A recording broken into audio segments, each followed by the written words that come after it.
예, 여러분 안녕하십니까? 캐나다 밴쿠버 글로벌 코리안 미션 센터에 사역하는 박상우 목사입니다. 크리스찬 리더십 역량을 생각하는 28번째 시간인데, 오늘은 패러다임 전환 리더십이라 하는 주제의 말씀입니다. 예, 일반적으로 세상을 바라보는 관점을 패러다임이라고 합니다. 패러다임이라는 말은 사고, 인지, 체계의 종합을 의미하는 말이고, 토마스 쿤이라고 하는 사람이 과학적 혁명의 구조에서 처음 사용했다고 합니다.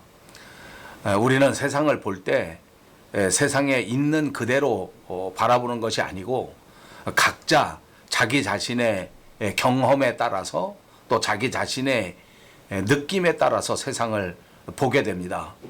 그래서 이럴 때 패러다임이라고 하는 개념을 사용하게 되는 겁니다. 또 사람들은 흔히 고정관념이라고 하는 것과 서로 연계해서 이해할 수도 있습니다.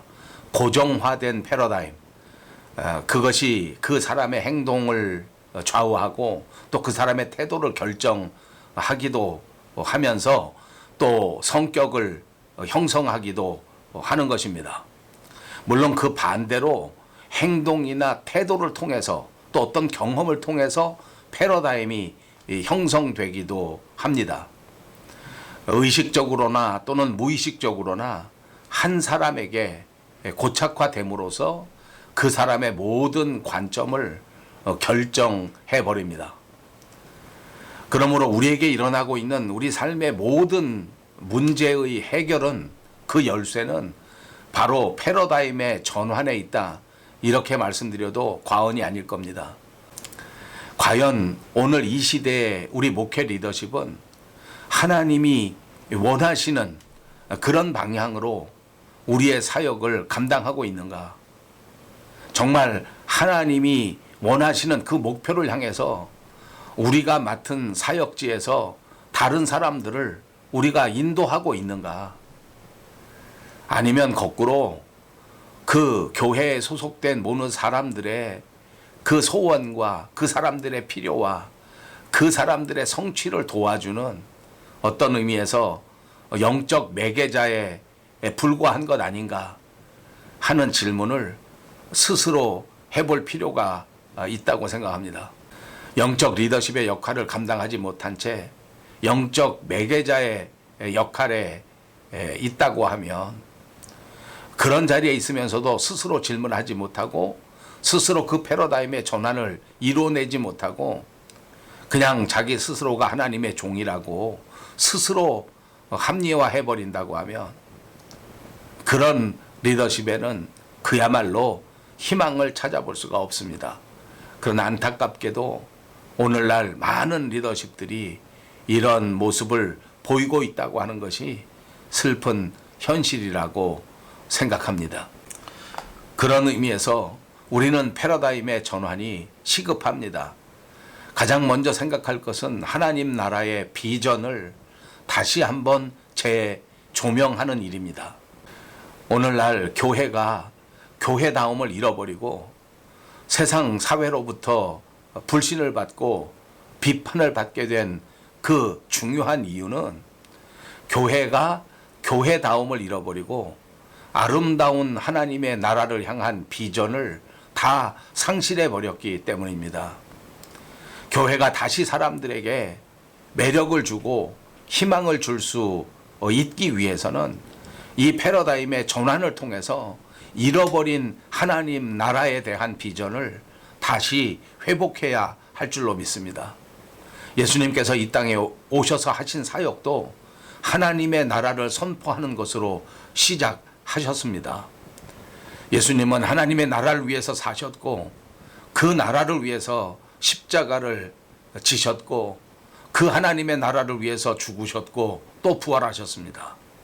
이 하나님의 나라야말로 예수님의 삶의 핵심이요, 가르침의 요지입니다. 그것뿐만 아니라 성경, 신구약 모든 곳의 중심 주제라고 믿습니다. 그러므로 이 하나님의 나라를 회복하는 것이야말로 패러다임을 전환하는 가장 중요한 요소가 되는 것입니다. 두 번째로는 깨끗함을 유지하는 리더십의 역량입니다. 깨끗함이라고 하는 것은 리더십에 있어서 특별히 영적 리더십에는 가장 기본적인 자격입니다. 점도 없고 흠도 없는 사람이 영적 리더십입니다. 그러나 이 의미는 완전한 사람이라고 하는 의미는 아닙니다. 사람들 가운데 완전한 사람은 찾을 수 없지만, 그래서 사람이 완전하지는 않지만 그럼에도 불구하고 깨끗함을 유지할 수는 있는 겁니다. 단순함을 유지하고 솔직함을 유지하고, 그리고 세상에 따라 변질되지 않고 더 성숙해 가기를 힘쓰는 사람, 그것이 깨끗한 사람입니다.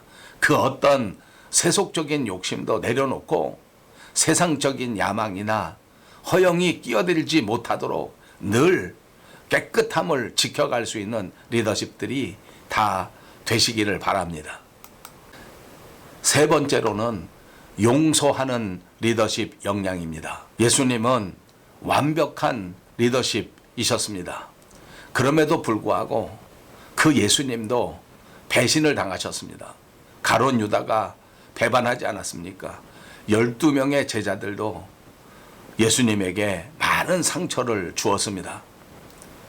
이 세상에 살아가는 우리들은 다른 사람에 의해서 상처를 받을 수밖에 없는 존재인 것을 알아야 합니다. 리더십이라고 하면 상처를 품고 오래도록 그 상처와 함께 괴로워하지 말아야 합니다.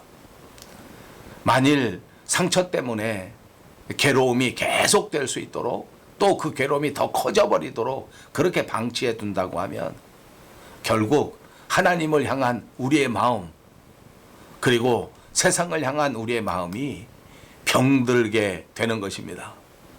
기독교 신앙의 핵심, 바로 용서 그리고 화해의 삶입니다. 예수님께서는 우리들이 하나님과 화해할 수 있도록 십자가 위에 죽으시기까지 하셨습니다. 사랑하는 여러분, 그러니까 우리가 용서하는 것 이전에 내가 용서를 받는 것이 아주 중요합니다. 내가 용서를 먼저 받고 용서받은 우리들이 이웃을 용서하는 것이야말로 크리스찬 리더십의 핵심이요, 우리의 삶의 핵심이라고 하는 사실을 잊지 마시기 바랍니다.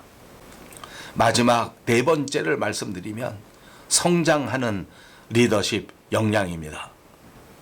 신약 성경 고린도 교회는 거듭나기는 했는데 성장을 하지 못했습니다. 그래서 그 교회 안에 성숙한 그리스도인의 모습이 나타나지를 않습니다. 그러니까 교회 안에 자주 다툼이 일어나고 분쟁이 일어나고 서로 헐뜯고 미워하고 담을 쌓고 사는 그런 모습들이 적나라하게 드러났습니다. 그래서 바울 사도는 고린도 교회를 향해서 내가 너희를 향하여 어린아이를 대함과 같이 한다고 마음 아파했습니다. 너희에게는 밥을 못 먹이고 날마다 죽이나 먹여야 한다고 안타까운 마음을 토로했었습니다. 거듭났으면 신앙도 성장해야 하고 믿음도 무럭무럭 자라나야 하는데, 그런데 그것이 늘 제자리에 머물러 있다고 하면 그건 정말 안타까운 일입니다.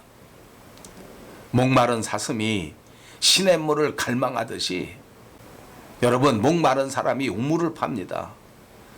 그렇게 우물을 파는 사람이 허기도 채울 수 있고 갈증도 채울 수 있는 것 아닙니까? 가만히 있으면 안 됩니다. 안주해서도 안 됩니다. 사도행전 17장에는 베레아 교인들이 나오는데 그 사람들은 정말 간절한 마음으로 하나님의 말씀을 받고 그것이 그러한가 해서 집에 와서 또 상고했다라고 기록하고 있습니다. 그들의 마음속에는 하나님을 향한 그 말씀을 향한 열망이 있고, 그래서 그 믿음이 크게 성장하고자 하는 그런 뜨거운 열망이 있었다는 것입니다. 오늘날 리더십의 회복, 패러다임의 전환은 바로 이 성장과 성숙을 향한 열망이라고 믿습니다. 저와 여러분에게 다시 한번 이 같은 뜨거운 열망이 넘쳐나시기를 주님의 이름으로 축복합니다. 감사합니다.